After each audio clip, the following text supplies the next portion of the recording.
Sono le note del celebre inno alla musica dei Pooh a salutare l'artista trevigiano Red Canzian, ospite del liceo musicale Marchesi a Cadoneghe, una mattinata straordinaria in cui giovanissimi musicisti si sono incontrati a tu per tu con un artista a tutto tondo. È stato bello perché abbiamo parlato finalmente di musica.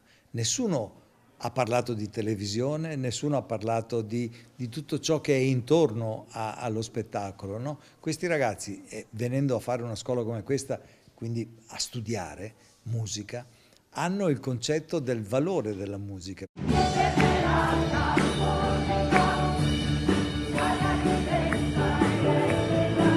A invitarlo, intervistarlo, Alessandro Fagiuoli, docente di violino del liceo musicale. I ragazzi erano veramente presissimi, non li ho mai sentiti così in silenzio, quindi, e non era per disinteresse, anzi, e anche così come dire, appassionati.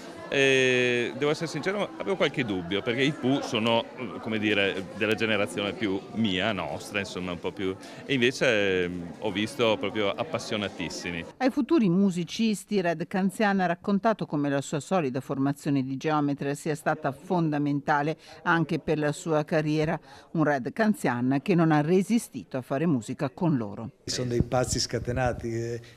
Abbiamo improvvisato qui al pianoforte, però sai, quando c'è l'amore per il proprio mestiere e senti talmente tanto amore dall'altra parte nella richiesta, devo dire che mi sono anche emozionato a farlo, mi è piaciuto molto.